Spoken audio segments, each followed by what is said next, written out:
Experience की, ठीक हो गया, उसकी अपीयरेंस कैसी है। और उसके बाद फिर कॉस्ट है, कॉस्ट का फैक्टर आपको मैटर करता है, यानी इनसाइड करेंगे तो कॉस्ट है, कहीं आप वैसे कहीं टेम्परेरी करनी है तो वहाँ ऊपर भी कर सकते हैं, कॉस्ट कम हो जाएगी। तो ये आपने देखें एक्सेसिबिलिटी, ईजीली एक्सेसिबल है, ठीक है। और उसकी फ्यूचर एक्सटेंशन, या आपने उसके बाद उस पॉइंट को एक्सटेंड करना है, किसी दूसरे कमरा, इधर कमरा बनाना है, आपने एक कमरा बनाया है, दूसरा बनाना है, इसका मतलब आपने यहाँ से एक्सटेंशन फ्यूचर में करनी है, तो करनी है तो उसकी एक्सटेंशन पॉसिबल है। आप कैसे, अगर ये conduit wiring, concealed conduit wiring कर दिया तो इसका मतलब वहाँ से केबल का साइज पहले से सिलेक्ट कर रहे हैं, तो मेरी एक्सटेंशन इतनी है, इतना लोड मैंने आगे लेके जाना है, तो यहाँ से तो पहले केबल में बड़ी लगा दूँ, ठीक है। तो ये आप इसको एक्सटेंशन पॉसिबल है यानी कैसे करें। इस तरह मेंटेनेंस कॉस्ट है, तो उसकी कॉस्ट है, आप कंड्यूट वायरिंग जो इंटरनल कर दी है कंसील्ड वाली, ये कंसील्ड वाली जो है फुली कंसील्ड वाली, इसकी सबसे ज़्यादा कॉस्ट है, क्योंकि आप कोई भी इसको मसला होता है तो हम तो नहीं कर सकते, तो वो जो स्किल्ड जो वर्कर है, इलेक्ट्रिशियन है, वो आगे इसको देखेगा और फिर सारा वो प्रोसेस करेगा, ठीक है। तो कॉस्ट डेफिनेटली पैसे लेगा स्क्वायर फुट में। इस तरह जिस तरह ये जब वायरिंग करते हैं शुरू में, तो उसमें भी देखें तो घर अगर आपका 5 मरले का है तो 5 मरले का क्या साइज होता है, 30 बाई 45 या 25 बाई 50 में होता है, 25 बाई 50 में होता है। यूजुअली इधर ले प्लाट जो अभी चल रहे हैं 5 मरले का लेगा कहीं इस सोसाइटी में, तो 25 बाई 50 चल रहा है। पुराने साइज बड़े अच्छे थे, वो पुराने थोड़े बड़े होते थे ना मरले, अब मरले छोटे हो गए। तो अब देखें, अब 5 मरले का 30 बाई 45 है या 25 बाई 50 है, तो 25 बाई 50 कितना बनता है, 1250 बनता है स्क्वायर फुट, 5 मरला 1250 स्क्वायर फुट बनेगा, ऐसी है। तो इलेक्ट्रिशियन को आप लेके आएंगे, उनको कहेंगे मैंने वायरिंग करनी है, वो कहेगा जी मैं करूँगा जनाब 20 रुपये लूँगा पर स्क्वायर फुट, जितनी मर्जी करो, या कोई 25 लेगा, कोई 30 लेगा, रेट डिफरेंट। अच्छा, आप कहेंगे कि मैं केबल वगैरह सारी सब खुद दूंगा, केबल हर चीज़ ला के खुद दूंगा, केबल मैंने खुद सिलेक्शन करनी है, वहाँ से ले आए खुद ही। कुछ लोग ऐसे करते हैं, कुछ जो है वो कहते हैं कि भाई यार बस तू कर दे, ठीक है, तू पता स्क्वायर फुट का क्या लेना है, केबल भी तूने लगानी है, ये बॉक्स भी तूने, स्विच बोर्ड, इसमें उनको अच्छा खासा मार्जिन मिल जाता है, क्योंकि उनको अंदर से कोई पता नहीं क्या लगा है। वो तो जब धमाका होगा या शॉर्ट सर्किट होगा या आग लगेगी, उस वक्त वो इलेक्ट्रिशियन होगा ना होगा, नहीं होगा, अगली नस्लें आ जाएंगी, क्या होगा कोई पता नहीं, ठीक है। तो वो तो कोई पता नहीं, ना उसको पकड़ सकते हैं, एकदम हो गया। तो वो अगर शुरू में सिलेक्शन कर ले खुद तो ठीक है, वरना वो फिर कहेगा मैं 80 रुपये तकरीबन पर स्क्वायर फुट लूँगा, सारा कुछ मैं लगाऊंगा, केबल भी लेके आऊँगा खुद भी, तो वो उसमें कर ले।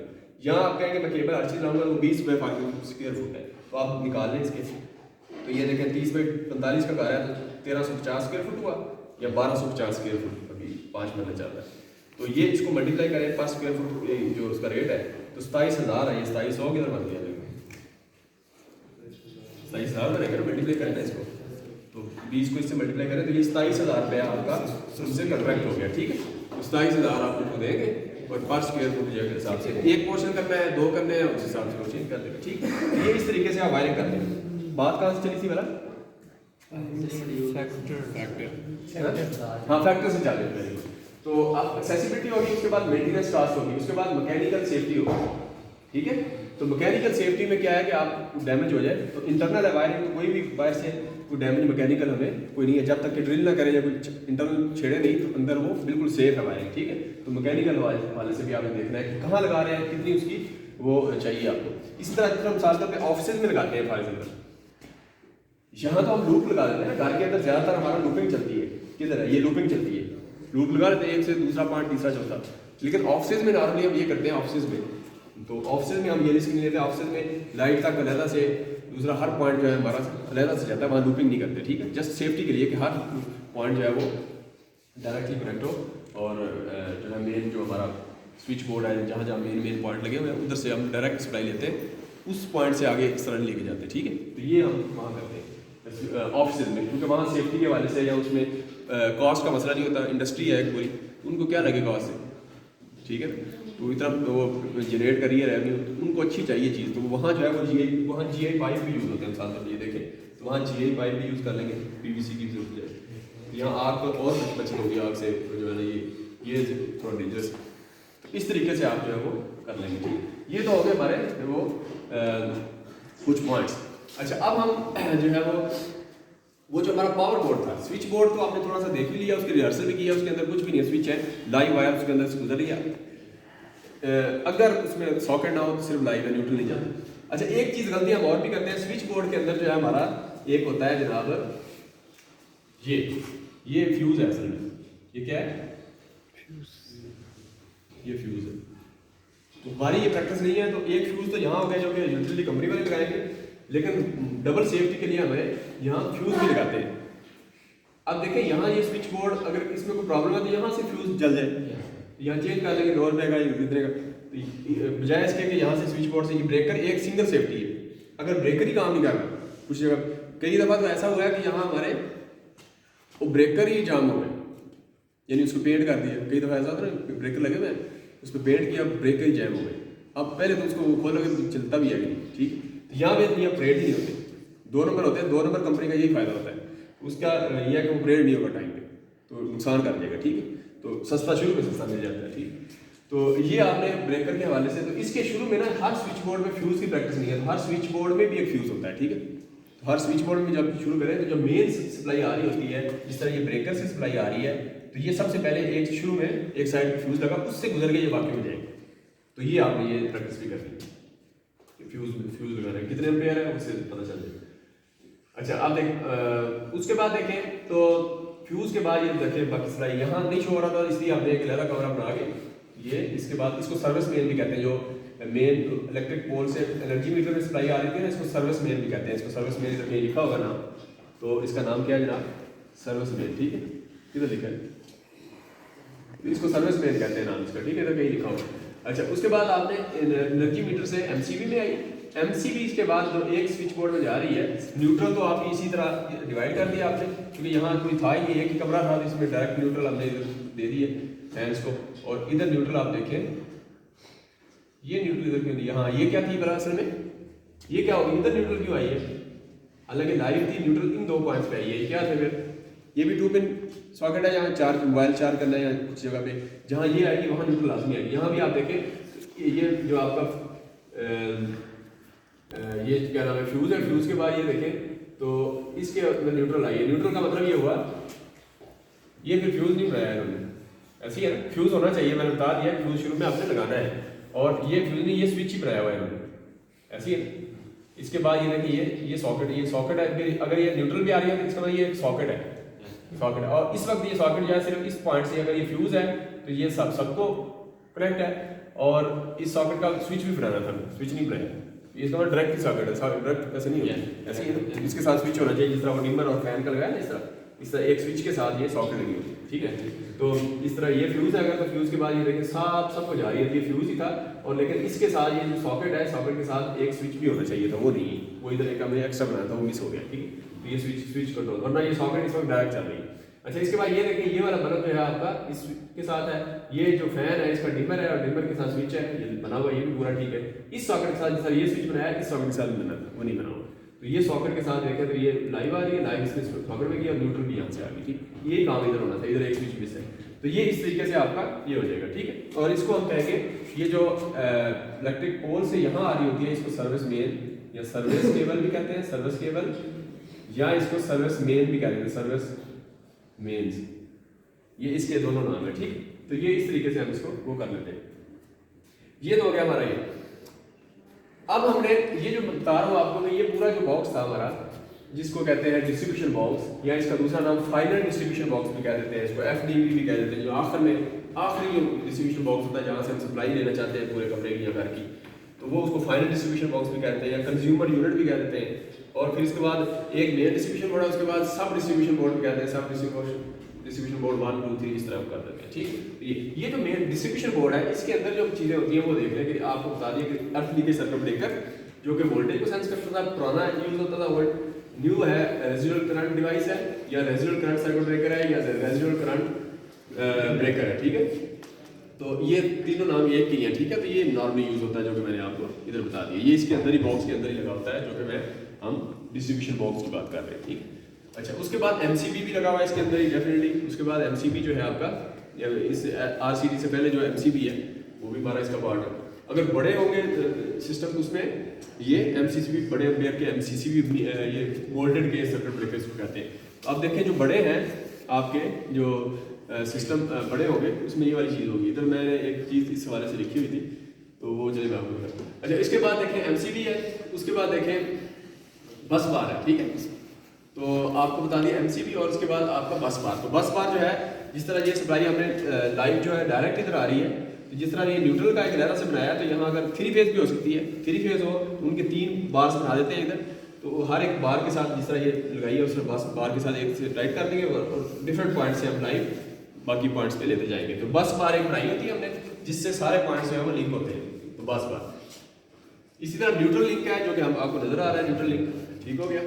और इसी तरह जो है अर्थ लिंक है, तो अर्थ लिंक देखें तो यहाँ जो अर्थ आ रही है, अर्थ का भी कहीं ना कहीं से पॉइंट होगा। फॉर एग्जाम्पल जो अर्थिंग आ रही है, ये जो आपकी ये अर्थिंग शो हो रही है, तो अर्थिंग कहीं ना कहीं किसी पॉइंट पे आपने अर्थिंग की होगी, किसी भी पॉइंट पे आपने अर्थिंग की हुई है, ये अर्थिंग है फॉर एग्जाम्पल, उसका लिंक है। और उस लिंक से आप डिफरेंट पॉइंट्स जो है वो आप यहाँ से फॉर एग्जाम्पल ये वाला पॉइंट है, ये इस तरह आप लेके जा रहे हैं, ठीक है, तो ये अर्थिंग का भी लिंक होगा। इसी तरह इनक्लोजर है, तो जो पूरी बॉडी का इनक्लोजर है, जो पूरी बॉडी है उसका, जिसके अंदर ये बनाया हुआ था इनक्लोजर, ये वो पार्ट है, ये पार्ट्स हैं जो कि बता रहे हैं उसके। और इसी तरह एमसीबी ये सारे हो गए उसमें, ठीक है, तो ये सारे उसके अंदर आ जाएंगे। अच्छा, अब मैं बताया कि एमसीबी 100 एम्पेयर से कम वाले जगह पे ये यूज़ होगा, और अगर बड़े पॉइंट्स हैं जहाँ बड़े जगह हैं, तो वहाँ आप जो है ये वाला यूज़ कर लेंगे। अच्छा, अब उसके बाद हम देखें आगे नेक्स्ट, तो नेक्स्ट है हमारा जनाब ये एक प्रैक्टिकल उसकी हाउस वायरिंग की जो एग्जांपल दी हुई है कि जब हमने वायरिंग करनी होती है तो उसका स्टेप पे क्या है। जब घर बनाते हैं तो घर बनाने से पहले उसके स्टेप्स क्या होते हैं, वो स्टेप्स यहाँ लिखे हुए हैं, ठीक है। ये स्टेप्स हम इसको 1 बाय 1 देख लेते हैं, देखकर बाकी कुछ चीज़ मिस नहीं होगी। हाँ, एक चीज़ है वहाँ, वो ये है कि जनाब देखें कि फॉर एग्जाम्पल मैंने आपको बताया था एक सर्किट ब्रेकर्स का ये जो है साइज़, ये साइज़ हमने ये सेलेक्ट करना है। इसका लास्ट टाइम बताया था जिस तरह मशीन का या डिवाइस का साइज़ चेक करना है, उसकी पावर कैसे करंट निकालना है, ब्रेकर का निकालना है। तो अगर सिंगल फेज है तो देखिए पावर होती है V cos ऑफ थीटा, तो पावर फैक्टर आपका 0.8 है, और इस तरह V वोल्टेज भी मेजर कर लें, 230 वोल्ट है, करंट है। अच्छा, इस वक्त पावर फॉर एग्जाम्पल हमने ले ली है, इस वक्त आप देखें तो 4 किलोवाट है पर एग्जाम्पल लोड, तो 4 किलोवाट टोटल लोड निकला है। तो उसमें देखें तो 4 मल्टीप्लाई बाई किलो है तो 1000 आ गया, और डिवाइड बाई वोल्टेज इनटू ये करंट निकालना है ना, ये करंट IC, ये 3 होते हैं, ये IC सर्किट लोड करंट होता है, फिर IN प्रोटेक्टिव डिवाइस करंट है, फिर ID है करंट कैरिंग कैपेसिटी। ये 3 चीज़ें आपने लोड रखनी है। ये कैसे निकालते हैं ये बता रहा हूँ। अच्छा, IC जो है आपका current load circuit load current क्या आ गया IC, ये I है, ये I को इधर ले जाएं, power divide by V cos theta, तो पावर ये आ गई ऊपर divide by V cos theta, ये नीचे आ गई, तो ये आ गया 21.79 फॉर एग्जाम्पल, तो 21.79 एम्पेयर करंट आ गया। अब ये तुम्हारा IC है, लेकिन IC जो करंट आपका आएगा एक्चुअल जो फार्मूले से आएगा, इसका सर्किट ब्रेकर इस तरह का आपको मार्केट में नहीं मिलेगा, तो इससे ऊपर जो भी होगा आप ले लेंगे। तो 21 है तो आपको हमें जिससे ऊपर वाला सर्किट ब्रेकर है वो 32 एम्पेयर का होता है। इसका मतलब जो IN होगा, जो प्रोटेक्टिव डिवाइस का करंट होगा, वो हमें 32 एम्पेयर वाला सेलेक्ट करेंगे, ठीक है। तो ये तरीका है कि जो भी करंट आए मार्केट में जाए 21 एम्पेयर से ऊपर देखें कौन सा ब्रेकर अवेलेबल है, वो आप ले आए, वो IN होगा, ठीक हो गया। अच्छा, IN के बाद जो आपने ID निकालना है, ID क्या है कि IN भी जो करंट है ना जो सर्किट ब्रेकर का, वो भी मैक्सिमम करंट होगा, उस करंट कैरिंग कैपेसिटी जो है ना वो इससे भी ज़्यादा होगी पूरे सर्किट की, वो करंट उससे कम वाले सर्किट ब्रेकर हम यूज़ कर रहे होते हैं। तो करंट कैरिंग कैपेसिटी निकालनी है अगर, तो वो क्या तरीका है इसका कि ये जो 32 है इसको मल्टीप्लाई कर दें, 32 को मल्टीप्लाई कर दें किससे, 1.15 से मल्टीप्लाई करें, ये 36.8 आ जाएगा, ठीक है। ये फार्मूला है, स्टैंडर्ड है, इसको समझे कि ये 1.15 टाइम्स जो है वो उसके ब्रेकर डिवाइस से, ये उसकी कैपेसिटी होती है एक्चुअल कैपेसिटी सर्किट की। अच्छा, इसका एक तरीका तो ये है कि 36.8 एम्पेयर इस तरह निकाल लें, या फिर आप ये इसका दूसरा तरीका ID निकालने का ये है कि वो जो IN आया है ना आपका, IN को डिवाइड कर दें ग्रुपिंग फैक्टर से। ये अब हर कंट्री के अंदर डिफरेंट होगा। फॉर एग्जाम्पल US के अंदर ग्रुपिंग फैक्टर जो है इधर लिखे हुए हैं, जो ग्रुपिंग फैक्टर 1 होता है, 0.87, 0.82 है, इस तरह। तो हर कंट्री में डिफरेंट यूज होते हैं, तो 1 यूज करें या 0.87 या 0.82, तो इधर इसको डिवाइड करें IN को ग्रुपिंग फैक्टर से जिस कंट्री का है, तो उससे भी आपका निकल आएगा 37.64 आ गया, तकरीबन उसके करीब ही आता है। तो ग्रुपिंग फैक्टर की बेस पे भी निकाल सकते हैं, या ये मल्टीप्लायर भी इससे भी यूज कर सकते हैं। तो ये आपका ID आ जाएगा, ठीक है। ये मैक्सिमम करंट होगा, ब्रेकर से भी ज़्यादा, ये 37.5 एम्पेयर और ज़्यादा है, उस पूरे सर्किट की करंट कैरिंग कैपेसिटी जो है वो ये असल में होगी, ठीक है। इस तरीके से हम इसको निकालते हैं। तो ये एक तरीका तो ये हो गया। बाकी शॉर्टकट क्या है, ये कैलकुलेशन करें, शॉर्टकट भी है। शॉर्टकट ये है कि जितना लोड है उसको 6 से मल्टीप्लाई कर देना, तो आपका जो है वो ब्रेकर का साइज आ जाएगा। कैसे, ये देखें, ये करंट जो आपका IC है, इसको शॉर्टकट तरीका ये है कि आपका फॉर एग्जाम्पल 4 किलोवाट का लोड है, तो 6 से मल्टीप्लाई कर देंगे, तो 6 चौके 24, तो 24 एम्पियर आएगा। मतलब ये वो जस्ट शॉर्टकट बता रहा हूँ, थंब रूल ये है 4 किलोवाट है तो आप कहें 6 चौके 24, तो आप ये देखिए 21 के करीब करीब आ गए। तो 24 से ऊपर ब्रेकर वही 32 एम्पियर का है, तो आप सेलेक्ट करें। ठीक, इस तरह अगर 10 किलोवाट का लोड है, 10 60, तो 60 किलोवाट 10 किलोवाट है, 60 किलोवाट आता है, लेकिन वो नहीं फार्मूला एम्पियर्स में कर रहे हैं। तो 10 किलोवाट है तो आप 10 को 6 से बढ़ गए, इसका मतलब 60 एम्पियर का ब्रेकर। तो आप देखें 60 से ऊपर 63 एम्पियर का होता है ब्रेकर, तो इस तरह होता है। ठीक, तो ये इस तरह आप इसको वो कर सकते हैं। अब आपको बताया ये कि ये कुछ पॉइंट्स लिखे हैं, ये जो मैंने आपको बताया था कि जहाँ बड़े डिस्ट्रीब्यूशन बॉक्स होते हैं, बड़ी सप्लाई ज़्यादा होती है, वहाँ हम जो है कुछ चीज़ें ऑब्जर्व करनी होती हैं। उसमें देखें कि फेज और न्यूट्रल कंडक्टर जो है इसका क्रॉस सेक्शन एरिया सेम होना चाहिए पहली बात, क्योंकि नॉर्मली जितना करंट लाइन में होता है उतना ही वापस जाना होता है, साइज सेम रखना है। मैंने केबल्स के साइज में कुछ बताया था 3.5 साइज केबल होती है, वो उसकी एप्लीकेशन डिफरेंट है, यहाँ आपने सेम रखना है। डिस्ट्रीब्यूशन बॉक्स जो है 200 एम्पेयर से ज़्यादा होगा तो इसको डेडिकेटेड रूम चाहिए इंस्टॉल करने के लिए। अगर उसकी करंट रेटिंग कैपेसिटी पूरे लोड की, जिसमें जो डिस्ट्रीब्यूशन बॉक्स के आगे जितना लोड है वो 200 एम्पेयर से ज़्यादा है, तो आप देखें कुछ डिस्ट्रीब्यूशन बॉक्स ना अलग कमरे में लगा देते हैं या अलग उनकी पूरी एक इंस्टॉलेशन की होती है। अगर 200 एम्पेयर से कम है तो फिर आप कप बोर्ड या किसी छोटे जगह पे आप जगह नजर आएंगे। ठीक है, कम रेटिंग पे। अच्छा, उसके बाद देखें इसका जो डिस्टेंस है, distribution box should not be used when water है, पानी है, जिस तरह वाटर पंप है उसके करीब नहीं होना चाहिए। किचन के पास हर वक्त पानी होता है। और कौन सी जगह है, हाँ जी, ये सारी जगह इसके करीब नहीं होना चाहिए, इससे दूर होना चाहिए मॉइस्चर, और 2 मीटर कम से कम उससे फासला बहुत दूर होना चाहिए इससे। ठीक है, तो ये आपका हो गया ये। अब आपने प्रैक्टिकल एग्जांपल क्या है, प्रैक्टिकल हाउस वायरिंग में सबसे पहले क्या करते हैं, छत जब आप डाल रहे होते हैं तो छत डालने से पहले आप क्या करते हैं कि नीचे बेस लकड़ियाँ लगाते हैं, ऐसे ना। लकड़ियाँ लगाने के बाद आप ऊपर लकड़ियाँ डालते हैं। लकड़ियाँ डालने के बाद सबसे पहला काम ये करना है आपने कि इलेक्ट्रिकल पाइप ऊपर से गुजारते हैं, और जो इलेक्ट्रिकल पाइप इसकी छत पर गुजार रहे होंगे फॉर एग्जाम्पल, उस पाइप को यहाँ जॉइंट लगाते हैं, यहाँ पॉइंट्स जो है ना उससे वो जो होता है इसको कहेंगे कौन सा बॉक्स, हाँ ठीक किधर, तो ये जॉइंट बॉक्स हो गया। ठीक है, इस तरह जॉइंट बॉक्स डालते जाएंगे। ठीक, अब वो बॉक्स जो है आपका, ये जो बॉक्स है ये क्या होगा जनाब, इसको करने से ये देखें कॉमन मिस्टेक्स मैंने आपको बताई थी। जंपर बार जो है यहाँ देखें, ये जंपर बार में लगाते हैं, कुछ कॉमन मिस्टेक्स है।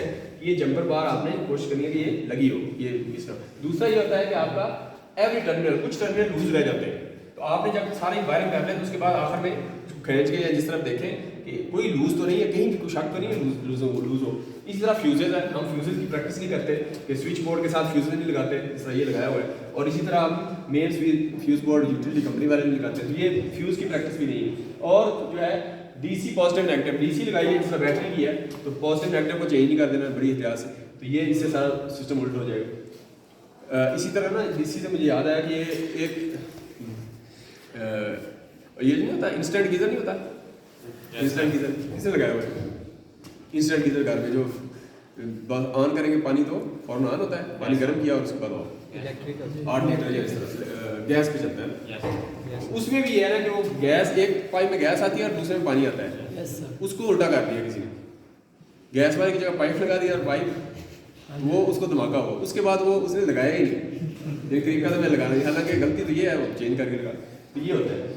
तो अब ये है क्या, कहाँ पहुँचे थे हम, ये हो गया ड्राइंग। उसके बाद ड्राइंग है, जो ड्राइंग आपकी बनी हुई है उसको बार बार देखें कहाँ क्या लगाना है, तो ड्राइंग को देख के अच्छे तरीके से ड्राइंग से फिर आपने, तो वो कभी ड्राइंग को जब ट्रांसफॉर्म कर रहे थे एक्चुअल वायरिंग में वहाँ गलती हो जाती है। ठीक है, अच्छा अब हम बात कर रहे थे जनाब ये इलेक्ट्रिकल पाइप लगा दिया। अब जब पाइप बिछाएंगे तो वो जो लकड़ियाँ नीचे रखी हुई है हमने, लकड़ियाँ जिसके ऊपर सीमेंट कंक्रीट डालना है, छत बनानी है, उसको शटरिंग कहेंगे। वेरी गुड, शटरिंग कहेंगे। शटरिंग के ऊपर आपने पाइप बिछाना है। अच्छा, शटरिंग से ऊपर आपने वो भी डाले होंगे, वो क्या होता है पाइप, सरिया भी डाल दिया फॉर एग्जाम्पल। अब सरिया डाल दिया, अब उसके अंदर आपने वो डालना है, तो डालने से पहले पाइप गुजारा, पाइप जहाँ जहाँ गुजरा होगा ना, इधर से पाइप गुजरा होगा सीधा, फिर आप उसको पाइप को ऐसे लेंगे। अब जहाँ पाइप गुजरा है ना, तो आप देखें तो पाइप के नीचे आप ना कोई चीज़ ऐसी इंटीग्रेट कर दें, उसमें कलर लगा दें उसमें, कि जैसे ही जब आप शटरिंग गिराएंगे आखिर में, वो छत के ऊपर वो कलर आपका चूंकि नीचे ही है ना, वो कलर नजर आ जाएगा, तो आपको पता चल जाएगा मेरा पंखे का जॉइंट ही है। ठीक है, तो अब क्या करेंगे कि पहले कलर कोडिंग, वहाँ कलर पेंट कर दें थोड़ा सा। ठीक है, अच्छा पेंट करने के बाद साउंड, उसके ऊपर साउंड नहीं, ये सैंड है। ठीक है, तो ये सैंड है। ठीक है, तो सैंड मट्टी थोड़ी सी, आम मट्टी जो है वो जो पॉइंट लगा होगा ना उसके ऊपर मट्टी थोड़ी सी इस तरह गिरा देंगे। अब जब कंक्रीट डलेगा तो वो शुरू में जब आप नीचे वो करेंगे तो वो इजीली ओपन हो जाएगा, वरना उसके लिए भी आपको फिर वो करना पड़ेगा। ठीक है, तो आप ये करेंगे, सैंड डाल देंगे, वो जुड़ेगा नहीं उसमें। उसके बाद आप क्या करेंगे, कंक्रीट से फिल कर देंगे। अब कंक्रीट फिल करने के बाद अब जब आप वो उतारेंगे सारी ये शटरिंग तो आपको वो कलर कहीं से नजर आ जाएगा, नहीं भी नजर आएगा तो आपको याद तो है ना कि इधर है, उसके करीब कहीं से भी आप उसको छेड़ेंगे तो आपको पता चल जाएगा यही है। उधर से सैंड इधर गिर जाएगी और वो पॉइंट आपका ओपन हो जाएगा। वहाँ आप जो है वो ये लगा के आपका फैन के लिए जो फिक्सिंग है वो कर सकते हैं। अच्छा, उसके बाद पेंट मार्किंग आपने कर ली, उसको ओपन भी कर लिया। उसके बाद आपने फैन के पॉइंट्स कलर जहाँ जहाँ मार्क किया था वहाँ फैन के पॉइंट आपने निकाल लिए वहाँ पर आपने। उसके बाद आपने स्विच की पॉइंट्स की प्लानिंग करनी है। तो स्विच कहाँ लगाने हैं वो तो बाद की बात है ना, तो वो तो ऊपर छत पे लगा दिया। छत पे भी आपने उस वक्त देखना है कहाँ से आपने मैंने वो लेके आने हैं सारे पॉइंट्स, कहाँ से लेके जाना है। तो वो फिर आपने वो जो हमारी लास्ट टाइम ड्रिल मशीन से हमने हैमरिंग की थी, हैमरिंग का ऑप्शन था ना, तो हैमरिंग से वो क्या करता है, हैमरिंग से वो उसके अंदर ट्रेंचेस इस तरह दीवार में बना देते हैं और हैमरिंग से इसको काट देते हैं। ठीक है, तो 2 लाइनें लगा के उसको दरमियान से हैमरिंग से काट देते हैं, तो पूरी वो बन गई। ठीक है, पाइप जिसमें कंड्यूट जो पाइप उतारना है हमने वायरिंग के लिए, तो वो हमने वो कर ली। स्विच की प्लानिंग पहले कर ली, मतलब यहाँ स्विच लगाना है तो यहाँ से अब आपने इसकी हैमरिंग ये कहाँ जाना है, ऊपर जाना है, वहाँ तक जाए, फिर इसका ये पूरी हैमरिंग होगी। ठीक है, इसमें कर लेंगे, इसके अंदर पाइप उतार देंगे।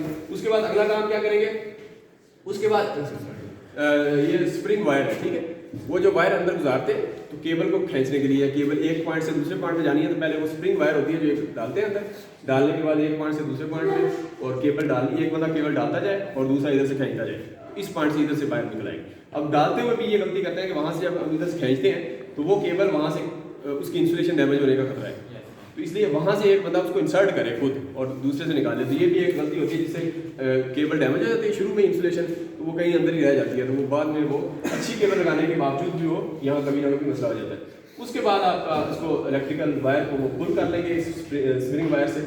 उसके बाद आप क्या करेंगे, ये फिर उसके बाद कोटिंग करते हैं। ये जो आपको नजर आ रही है ये वाइट वाश या डिस्टेम्पर या ये जो कोटिंग की है ये उसके बाद करती। ठीक है, कोटिंग कर दी, वो उसको फिल कर दिया। उसके बाद आपने फिनिशिंग कर दी और ये स्विच जो है, जो इसके ऊपर स्विच है, स्विच आप अभी जो फैंसी आ रहे हैं उसके ऊपर स्विच आप लगा देंगे। ठीक है, उसको स्विच लगाने के बाद उसके ऊपर बोर्ड के ऊपर फैंसी सी वो होती है शीट, वो लगा देंगे। अच्छा, उसके बाद आपने टीवी की केबल है वो भी निकाल लेंगे। अर्थिंग है, अर्थिंग वायर जो है जहाँ आपने मैंने बताया कि 10-12 फुट का गड़ा खोद के उसका प्रोसेस बता दिया है, उसमें कोल और साल्ट का वो डाल के उसमें आप कॉपर की वायर उसके अंदर इंसर्ट कर दें, आगे स्ट्रिप्स भी बना लें, उसमें कॉपर वायर और उसके बाद तो उसके बाद आपने सम पंप है जो अंडरग्राउंड टैंकियाँ होती हैं पानी की, उसके अंदर पंप होता है, वहाँ भी अगर कनेक्शन है तो वो भी आप कर दें। इस तरीके से आप जो है वो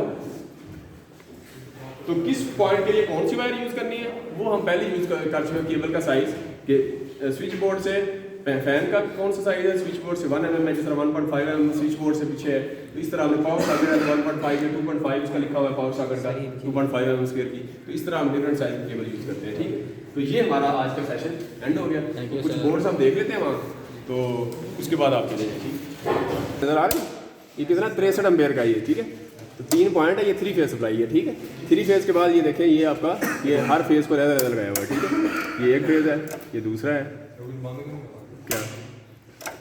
क्या नहीं हो रहा, लाइटें बंद नहीं होती हैं, तो इसका मतलब इसी पे की हुई है, अंदर वायरिंग चेंज कर दी है ना। ठीक है, ये 20 के लगे हुए हैं, ये कितने का, ये कोई और कंपनी का, ये 10 एम्पेयर का 10/5 का। ठीक है, इस तरह हमने निकाली। ठीक है, इसके बाद ये सप्लाई है, ये लाइटें ऑन है, ये देखिए इसका मतलब ये जो है ब्रेकर इसका स्विच बोर्ड के साथ कोई तल्लुक नहीं है। ये स्विच बोर्ड जो है ये बाहर एक इस तरह का बॉक्स लगा हुआ है, जो बाहर जाएंगे दीवार के बाहर वहाँ से डायरेक्ट आ रही है, ये कमरे ये डायरेक्ट बाहर आ रही है। इसका मतलब ये सप्लाई कहाँ जा रही है, ये सिर्फ सप्लाई इधर जा रही है। ये देखिए 1 1 1, इसको मैं ऑफ करूँ, इसको उधर लगाऊँ, वो देखो ये एक फेज हो गया, ये ठीक है वो ऑन हो रहा है। ठीक है, इधर देखें, इधर भी ये ठीक हो गया। अब मैं दूसरा करता हूँ, उधर करें ज़रा, ये दूसरा फेज हो गया, ये सारे उधर जा रहे हैं, यानी वर्क बेंचेस पे हमने काम करना है ना, उसमें दूसरा फेज, तीसरा फेज, ये देखिए ये तीसरा फेज है। ठीक है, ये तीसरा फेज वो हर जगह, वो आखिरी ऑन करो, हाँ उधर कुछ बड़े लगे हैं वो सारा, उसका मतलब वो पूरी जो है ना, जो बाहर वाले हैं ना वो इस पूरी ये जो रो है ना, ये वाली लैब, ये इससे पिछली, ये पूरी लाइन के लिए है वो। ठीक है, अच्छा ये हो गया। ठीक है, ये देखें वो ऑन हो रहा है, सारे ऑन कर देना यार तीनों। ठीक है, तो ये देखें मैं ये वाला ऑफ करूँगा, वो देखें पहला ऑफ हो गया ये। ठीक है, दूसरा करूँगा, ये देखें दूसरा ऑफ हो गया। ठीक है, तीसरा करूँगा, ये देखें ये तीसरा ऑफ हो रहा है। ठीक है, ये 3 स्विच उसको कंट्रोल, अब तीनों ही ऑफ करने हैं। तो ये देखें मेन से तीनों फेज सप्लाई ऑफ। ठीक है, तो ये इसका फंक्शन आपको नजर आ गया। तो इसके अंदर बाकी जो है ना, इसको खोलेंगे तो अंदर जो देखे ना सी लगाई हुई है सारी जो है ना, इसको पूरा खोलेंगे तो इसके अंदर वो पूरा जो मैंने पार्ट्स बताए हैं तो कुछ पार्ट्स इसके अंदर आपको शो होंगे, ठीक है। तो इसको आप यहाँ पे प्रेस कर देंगे, ठीक हो गया। एक तो ये स्विच बोर्ड की सप्लाई बाहर से आ रही है, इसका मतलब है। अब वो वाला देखते हैं, ये 20 एम्पेयर के लगे हुए हैं, ये कंपनी डिफरेंट है, ये 20 का है, ठीक है। ये 3 फेज सप्लाई आ रही है और 3 फेज लेना हम आगे लेके जा रहे हैं। कहाँ लेके जा रहे हैं देख लेते हैं। इसको अगर ऑन करें तो ये ऑन तो है, अच्छा ये नहीं ऑन है, ये ऑन हो गया, ठीक है। तो ये ऑन हो गया, ठीक है। इधर भी कर ये मैं मेन सप्लाई ऑफ करनी है, इस यहाँ जो है ना 3 फेज सप्लाई यहाँ से लाए हुए हैं, ठीक है। ये अच्छा, इसके बाद ये मैं ऑफ करता हूँ, ये देखिए 1 फेज हो गया। इसके बाद ये दूसरे पे लगाया हुआ है ब्रेकर, ये तीसरे पे लगाया हुआ है, ठीक है। ये किस पे लगाया हुआ है? ये कमरे का ये कमरे का हो गया, ये कमरा मुझे ऑन हो रहा है, कमरे का देखने में नहीं हो रहा। तो ये सप्लाई जो है वो कहीं किसी और जगह पे किसी और पॉइंट पे लगाई होगी, ठीक है। तो इस तरीके से हम लगा सकते हैं, ठीक है। इसमें देखें तो आपकी जो न्यूट्रल है, ये देखें ये न्यूट्रल वायर है ना, ये एक न्यूट्रल वायर है, ये न्यूट्रल वायर ये एक पॉइंट बनाया हुआ है जिसमें न्यूट्रल वायर आ रही है, ठीक है। ये न्यूट्रल वायर डायरेक्टली आप जो पॉइंट पे वो यूज़ हो जाएगी, ठीक। लाइव वायर यहाँ से गुजरी हुई है, ठीक। अब कई दफ़ा अच्छा एक पॉइंट रह गया था, वो मिस हो गया कि 3 तरीके हैं अर्थिंग के। हम अर्थिंग को न्यूट्रल को अर्थ कर देते हैं, कुछ जगह पे हम न्यूट्रल को अर्थ कर देते हैं, एक तरीका ये है। दूसरा तरीका ये है कि हम अर्थिंग वायर जो है उसको जो बॉडी का इंक्लोजर होता है, जो तीसरा पॉइंट होता है स्विच का, जहाँ अर्थिंग प्रॉपर बॉडी के साथ अटैच हो रही होती है हर अप्लायंस की, उसके पॉइंट पर लगाते हैं। और तीसरा अर्थिंग का पॉइंट ये है कि केबल जो आ रही होती है ना आपकी केबल का जो है ना एक तीसरा पॉइंट केबल के अंदर ही अर्थ आ रहा होता है पीछे से मेन, या उसकी जो बॉडी के ऊपर एक मेटालिक बात होता है, तो केबल अर्थिंग को हम उसके साथ कनेक्ट करते हैं। तो ये 3 तरीके हैं अर्थिंग के, ठीक हो गया। ये तो हो गया हमारा। ये अगर अंदर आए, ये कौन सी है मशीन? ड्रिल मशीन बड़ी है ना, ये नीचे करके कोई चीज़ रखेंगे, इसको फिक्स करना है, यहाँ से मूव करके ऊपर नीचे कर लें, और उसके बाद रखें, इसके अंदर सुराख करना है, और उसके बाद इसको ये इसके अंदर बिट होगी, ये थोड़ा नीचे करेंगे तो वो सुराख कर देगी इस तरह, ठीक है। फिर ऊपर कर देंगे, इस तरह सुराख कर देंगे। ये मशीन ही है, इसके अंदर मोटर लगी है, पीछे नजर आ रही है। अच्छा, इस तरह ये भी है, ये ग्राइंडर जो है ये आपको नजर आ रही है, छुरियाँ तेल करने वाली, ठीक। अच्छा, इसी तरह वो देखिए पीछे, असल में जो दिखाना चाह रहा हूँ वो अर्थिंग है, ठीक है। तो ये जो अगर आप देखें वो नजर आ रही है, तो ये अर्थिंग है। ये देखें, ये पीछे से केबल गई है, ये अगर स्ट्रिप लगा दी है, यहाँ से आप अर्थिंग, ये देखें केबल अंदर से गुजार के अब जहाँ जहाँ अर्थिंग करनी है यहाँ हम कर सकते हैं। ये देखें ये अर्थिंग है, और ये एक स्ट्रिप लगा के यहाँ से पीछे जो है ना ये पॉइंट पीछे वो जो अंदर जा रहा है, बाहर जो है ना 12 फुट का गड़ा खोद गया ना अंदर, तो उसके अंदर हमने अर्थिंग की हुई है, ठीक है। इसकी रेजिस्टेंस का तरीका हम नेक्स्ट टाइम देखेंगे। तो यहाँ एक पॉइंट डाल दिया, आप यहाँ पूरे कमरे की अर्थिंग कर लें, ठीक है। तो ये आपका हैंड हो गया।